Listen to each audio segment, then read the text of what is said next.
So the Katt Williams interview took the world by storm, and I don't want to recap too much of it. You've probably seen as many videos as you want of it. It's been running to the ground by now. I don't want to beat a dead horse, all that. But I did find one conversation very interesting. I did find one conversation extremely interesting.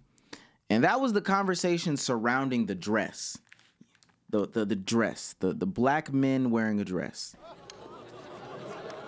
And apparently, there is this known fact in Hollywood that if black men put on a dress, if black men, become subservient, if black men bow down, then they will make, bigger stages in Hollywood, bigger leaps and bounds, et cetera, et cetera. Now, because they say these things, I'm going to take it for what it is.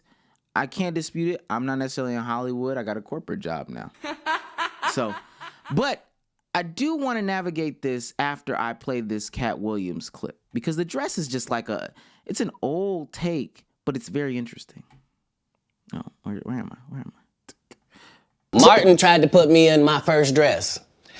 When he had to go on his hiatus, he tell me, Katt, when I come back, I need you. You my young partner, you my brother in comedy. When I come back, just promise me that my next movie, it'll be me and you. We gonna do it together. We gonna do some buddy cop shit. I said, Martin, you got my motherfucking word, my nigga. Go do what you gotta do. When you come back, I'm in your movie. Don't trip. I don't need...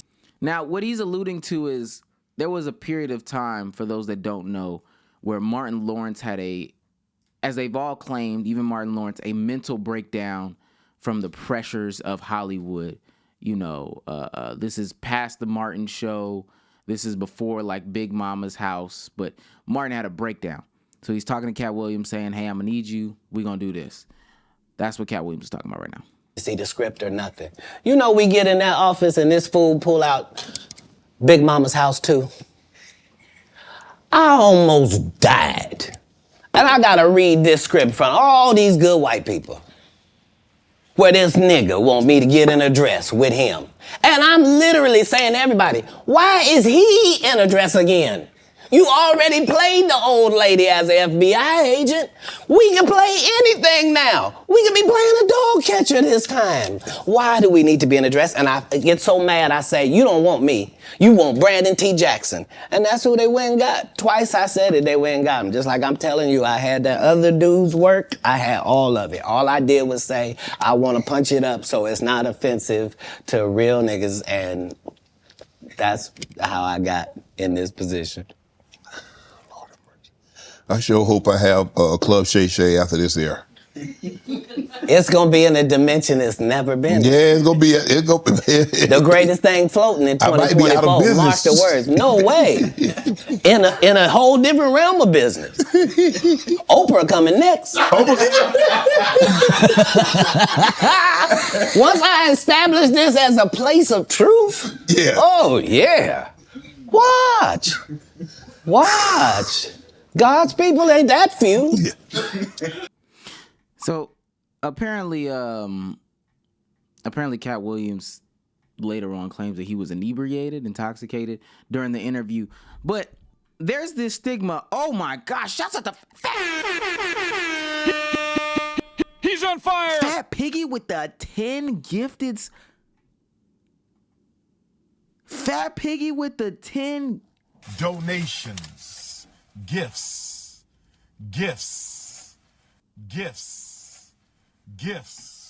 More gifts. Shouts out to Fat Piggy for the 10 gifted. That is a crazy amount of gifted subs at one time. Big Fat Piggy. Oh my gosh. Yeah, Cardiac, you caught the worst end of the stick. Hey, it is what it is, buddy. Pal. Catch that ad. Okay, so again, the conversation is, shouts out to Fat Piggy once more. So the conversation is that these guys in Hollywood have to get in dresses. Black actors have to get in dresses because, it'll uplift them. It'll move them to the next stratosphere. It'll put them on a different level in the game. And there have been notable people that have talked about the dress, the concept of the dress, and why it's bad for you. Notably, Dave Chappelle was one of them.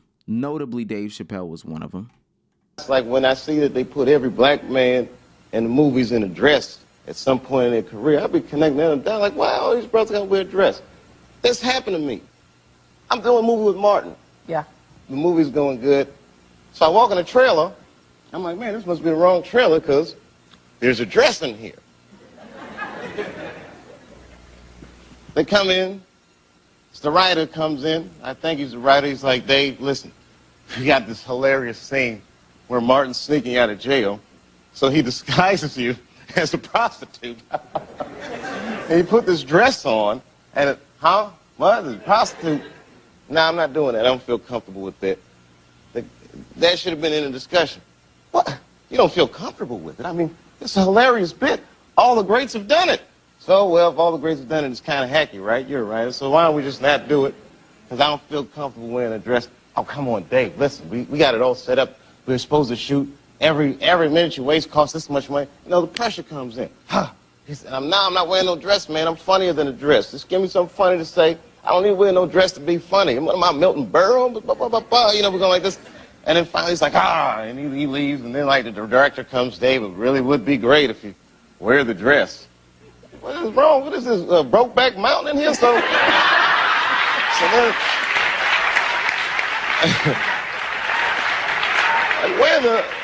wear the dress. I don't want to wear the dress. I want to wear this dress.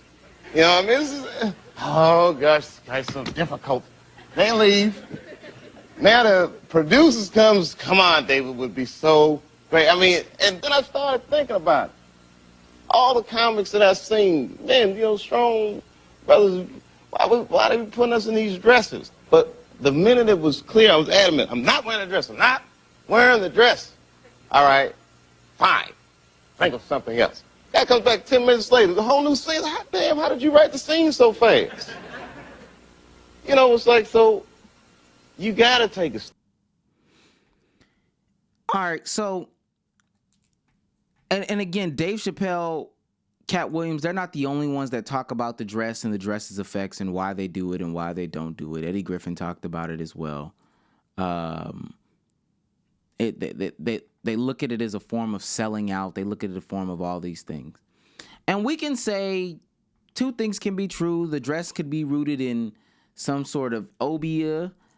We could also say that these people do have a moral compass, a moral high ground, and dresses just aren't on that.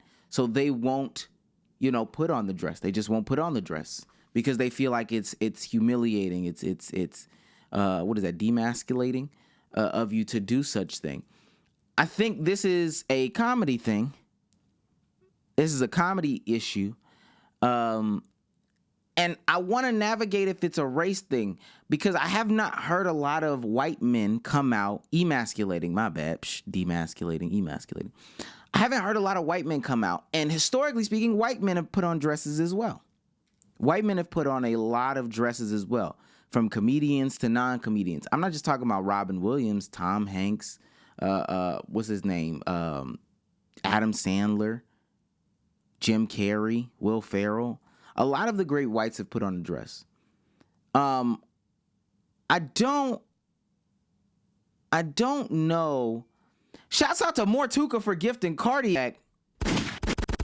He's on fire. Appreciate that, Mortuka. The sub should not, the mod should not have. That's crazy. 11 more until we had a band. I ain't gonna lie. So I can't say that it is this big endeavor to put on a dress. I can't say that. I'm sorry. I can say that it is a big thing to put on a dress. If we're looking at historically speaking, it's always been cool to humiliate the man. Shouts out to Mortuka for another gifted sub. He's on fire. Oh my gosh. It is humiliating for men to do things that they don't want to do. I don't care what the roots are, just people in general. Do they view being a woman as a humiliating act as well? We can have that conversation as well, because I think that they do.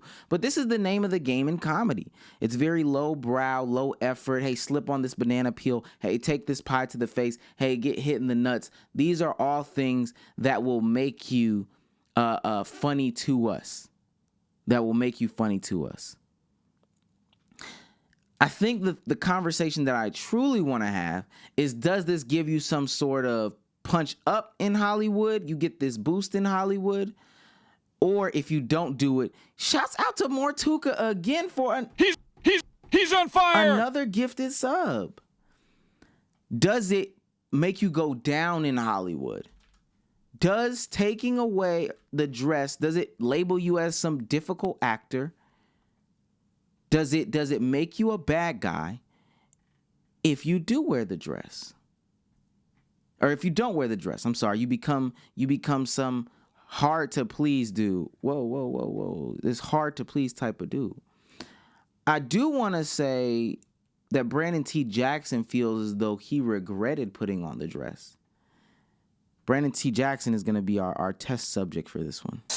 It's a big conversation about that. Did you get like slack when you wore the dress at that moment? It was like, wasn't slack from people. Only Katt Williams. Katt Williams was trying to always say, Brandon, don't wear a dress. He called you, or is this? No, he was saying it in the media, so I thought he was heckling me. He was really trying to help me at the time. I didn't know that. I was immature. Right. I feel like, dang, why I'm trying to make it. Why you bashing me? And then he was trying to warn me, don't get in the dress. So the Awakened Brandon, you couldn't pay him $1 trillion to get in the dress. Yeah. Was there like The Awakened how did they present that? Well, you knew right away you had to get in the dress. I did the scene on Lottery Ticket. Okay. That scene on Lottery Ticket. After that, they were pushing his dress on me. It was something about that scene that touched a lot of people, and I think I was too real. I think they did the same thing like to Tupac. When you too real, they start looking at you like, hold on, how'd this slip past us? Who's this guy? You know what I mean? And then it's like, you know what? Yeah, he might be a kid. Just put him in a dress. What do you think the dress is about? Is it to tone us down, to tone that realness down? I think the dress, personally, is a thing that is not in our culture to do, and I think everybody will want to put their culture on us. And no. What? See, and that's what I just don't get right there. The dress isn't in our culture to do. I think that a lot of people have theories about the dress and what the dress symbolizes and what the dress does. But I can't say that it's not in our culture to wear a dress. I can't say that for comedians and for entertainers, it's not in our culture to wear a dress. I think I would want to know where he thinks it comes from. Is it Rainn Wilson? I think it's Rainn Wilson. Rainn Wilson. Is that the old black comedian who was before his time, there was Ving Rhames, there was Arsenio Hall, there was the Wayans brothers, there was Martin Lawrence. All these people wore dresses. Flip Wilson. Thank you, Jeremy Dave. There was Flip Wilson. Flip Wilson is a pioneer in the game. A pioneer in the game. Jeremy Day, the fact that you know that, I know you got an old mama. A pioneer in the game, notable for stand-up and slapstick and all these things like that. Had the Flip Wilson show. Really, really broke barriers. This is Flip Wilson in 1971. In 1971, in a dress. In feminine attire. That's the nature of comedy.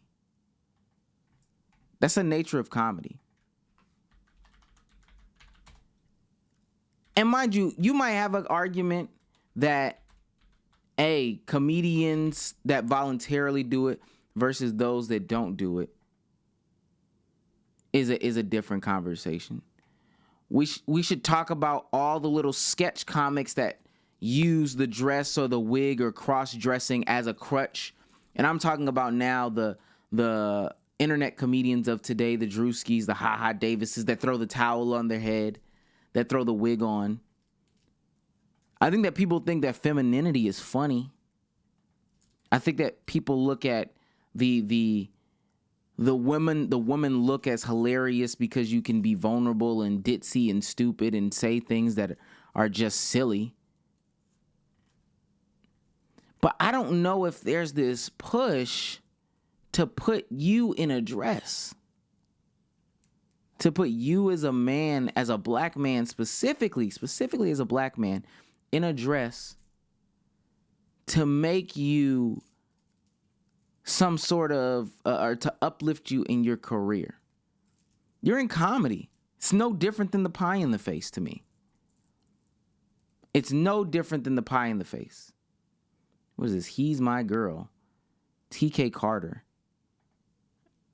I've never even heard of TK Carter, but I'm looking at TK Carter, an old black actor. And this movie was made in 1987, and TK Carter has on a dress. I mean, there's just so many examples. So I really don't even know what Brandon T. Jackson. I'm looking at Ricky Smiley in a dress right now. I'm looking at Kevin Hart in a dress right now. Dress. My bad. Not to hate your culture or your God. Mm-hmm. If your God say you can put on a dress and your culture is normal for you, that you have the right as a human to choose that. But me, for my God and my culture, my ancient culture, we didn't do stuff like that. Yeah. So I was cursed by it. I believe it was a curse that went with that personally, because nothing went right since then. That's truthful. No one can tell me, hey man, you thinking too much, man. You sit down, man. Everything went wrong. Just like everything went right. Everything went wrong when I put on that dress. I'm telling you, I lived it. Yeah. Is there any even with Martin, things went wrong when he did it too, because Martin is very anointed. Martin is a very strong man. And Dave Chappelle said that too. He says things about that too. And if you look at Martin's Arsenio Hall interviews, you look at him now, something's changed. You know? Yeah, well, Martin, I noticed that too. But that was before the dress, unless he's noting that Shanae was somebody who didn't put on a dress. Or somebody who did put on a dress. I don't know.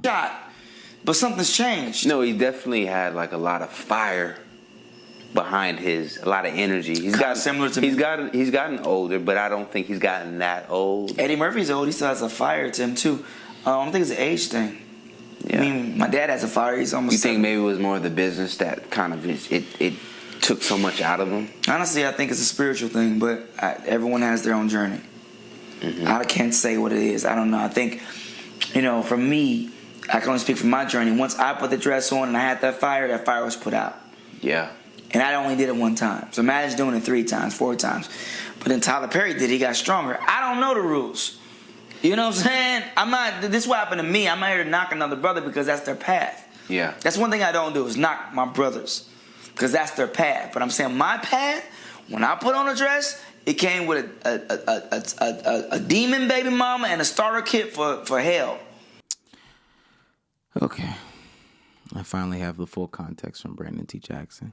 Look, I think it is interesting that a lot of Black Hollywood looks at the dress as like a symbol. I think that it's interesting that they look at a lot of Black Hollywood looks at the dress as a symbol. But I think that some of them use it as a crutch. Brandon T. Jackson, that's not why these things happen to you spiritually. It's not a dress. This is kind of resembling to me, like I said earlier in a Twitter space, when the athlete uses every other excuse for why his career didn't work. Oh, I could have been LeBron James. I could have been X, Y, and Z. But the coach, the team, the X, Y, and Z, the elemental P, da da da da da. But you didn't watch film. You didn't work on your jump shot. You didn't work on your handle. Jamarcus Russell to this day downplays the effects of him not watching film and not maintaining his diet and not practicing football as the reason why his career did not go anywhere. He maintains that to this day. Yeah, the situation in the organization was toxic. But Jamarcus, that's on you. Brandon, it's on you. Those decisions were on you. I don't know about this boost that other people get. And I would wonder if it was so cursed, if it was so this, that, and the third. If you're talking about their spirit, that's a different conversation. But if it was so cursed, if it was so this, that, and the third, why are people voluntarily putting on the dress? And I already know how people are going to act in the comments about people like the Tyler Perrys and Marlon Wayans and all them, this, that, and the third. I just can't see this being the way of humiliation. I don't know why it would stop in comedy per se. If they were going to humiliate black men, why would it stop only in comedy? Why would white men also do it? If this was some sort of buck-breaking activity. The math does not math to me. I think comedy is like one of the lowest, no, not one of the lowest, sorry, the lowest form of entertainment. I think it is. And people find the dress funny. Especially like Hollywood writers. They think that, you know, a lot of the baby stuff is funny. Just a lot of the baby stuff is funny. So I would naturally think that somebody who's taking a more comedic path would put on a dress. It's natural. Hey, you're going down this path of comedy, put on this dress. Put on this dress. But I don't think that this is something that would make or break you and say, hey, do this or hey, do that. I think they put you in like a slave flick or something like that, or a Quentin Tarantino film before a dress.